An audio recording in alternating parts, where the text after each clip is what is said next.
Hello friends, this is Anamika and welcome to my channel. तो चलिए video शुरू करते हैं। अगर आपने मेरे चैनल को अभी तक सब्सक्राइब नहीं किया है तो पहले मेरे चैनल को सब्सक्राइब करें और बेल आइकन दबाना तो बिल्कुल भी ना भूलें।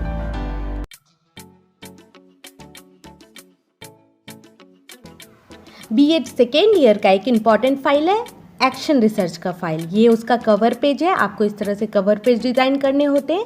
फिर आप एक कॉलेज का लोगो पेज लगाएंगे, उसके बाद आप इंडेक्स लगाएंगे। इंडेक्स में वो सारी चीज़ें होंगी जो कि आपने अंदर के कंटेंट में लिखा है। तो चलिए अब हम देखते हैं। फर्स्ट पेज में है क्रियात्मक अनुसंधान की परिभाषा एवं अर्थ या अर्थ एवं परिभाषा। तो पहले आप अर्थ लिखेंगे, उसके बाद विभिन्न मनोवैज्ञानिकों द्वारा दिए गए परिभाषा को आप लिखेंगे कि आप देख सकते हैं।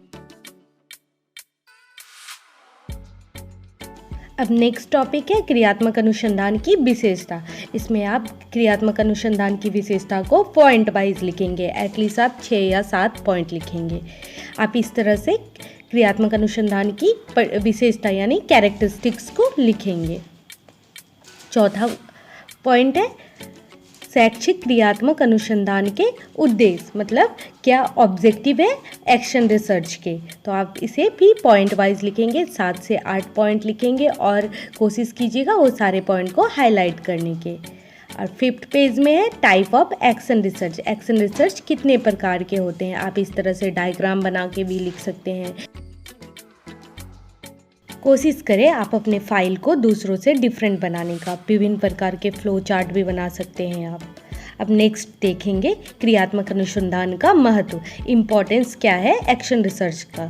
तो आप इस तरह से पॉइंट वाइज एक्शन रिसर्च के इम्पोर्टेंस को यानी महत्व को लिखेंगे। कोशिश करें क्रियात्मक अनुसंधान के महत्व को पॉइंट वाइज लिखने का। आप मिनिमम 8 पॉइंट और मैक्सिमम 10 या 11 पॉइंट लिख सकते हैं। अगर आपने मेरे पुराने एक्शन रिसर्च फाइल को नहीं देखा है तो आप एक बार मेरे वीडियो के प्लेलिस्ट को ज़रूर चेक करें। वो काफ़ी अच्छा फाइल है, आप देख सकते हैं। और ये भी काफ़ी बेहतरीन फाइल है। नेक्स्ट पॉइंट है क्रियात्मक अनुसंधान के पद। क्या क्या पद हैं क्रियात्मक अनुसंधान के, तो आप लिख सकते हैं। पहला पॉइंट है प्रस्तावना, दूसरा है समस्या, तीसरा है समस्या की व्याख्या, चौथा है उद्देश्य, पांचवा है परिकल्पनाएं। तो इस प्रकार से हम सारे पदों को देखेंगे। अब है पहला प्रस्तावना कि आपने प्रस्तावना में क्या क्या एक्शन रिसर्च किया है, कौन से क्लास पे किया है, कौन से क्लास में किस टॉपिक पे स्टूडेंट पे आपने एक्शन रिसर्च किया है, या फिर विद्यालय के किसी भी टॉपिक पे आपने एक्शन रिसर्च किया है, तो वो लिखने हैं। दूसरे समस्या क्या है, जैसे कि इसमें बताया गया है छात्रों को अर्थशास्त्र विषय के पढ़ने को समझने में असहजता। थर्ड पॉइंट है समस्या की व्याख्या। तो आप देख सकते हैं इस प्रकार से समस्या की व्याख्या की गई है। चौथा पॉइंट है उद्देश्य।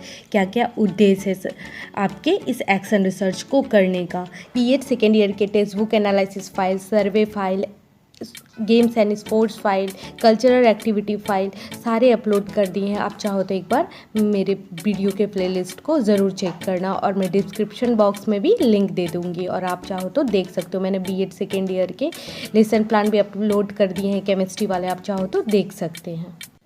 नेक्स्ट पॉइंट है परिकल्पना मीन्स हाइपोथेसिस। आपको 2 या 3 हाइपोथेसिस लिखने हैं। आप किस प्रकार से बच्चे का प्रॉब्लम का सॉल्यूशन करेंगे, इसके लिए एक योजना जो होती है वही परिकल्पना होती है। अब हम नेक्स्ट देखेंगे परीक्षण कि आपने परीक्षण के बाद क्या पाया। परीक्षण से पूर्व की स्थिति को लिखेंगे और परीक्षण के बाद की स्थिति को लिखेंगे। जैसे कि ये एक्शन रिसर्च क्लास 10th के बच्चों पे किया गया है इकोनॉमिक्स सब्जेक्ट में।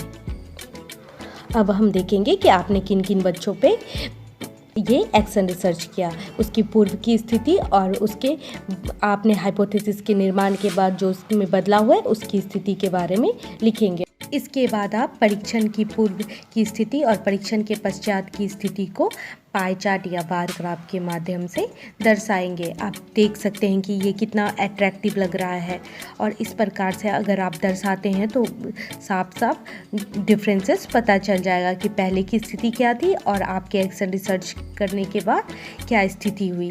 मीन्स आपने जो परिकल्पनाएं जो हाइपोथेसिस का निर्माण किया था उसको अप्लाई करने के पश्चात क्या क्या चेंजेस हुए। इस प्रकार आप पाई चार्ट के माध्यम से या बार ग्राफ के माध्यम से परीक्षण की पूर्व स्थिति और परीक्षण के बाद की स्थिति को दिखा सकते हैं। अब नेक्स्ट है सुझाव।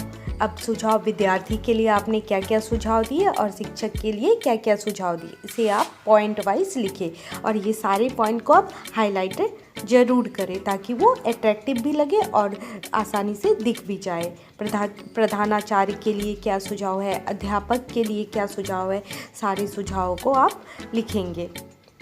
इस प्रकार से आप देख सकते हैं और चाहे तो स्क्रीनशॉट भी ले सकते हैं। और हमारे टेलीग्राम चैनल को तो ज़रूर ही ज्वाइन कर ले क्योंकि वहाँ पे सारे PDF जल्दी अवेलेबल हो जाएंगे। अब नेक्स्ट है निष्कर्ष मीन्स कंक्लूजन कि आपने इस फाइल में, इस एक्शन रिसर्च फाइल में ओवरऑल क्या किया, तो उसे आप लिखेंगे और आप चाहे तो इसका स्क्रीनशॉट भी ले लें ताकि आपको लिखने में आसानी हो। अगर आपको मेरा वीडियो अच्छा लगा तो मेरे वीडियो को लाइक करें, मेरे चैनल को सब्सक्राइब करें और मेरे चैनल के लिंक को अपने दोस्तों के साथ ज़रूर शेयर करें और इसी तरह मेरे चैनल को देखते रहे।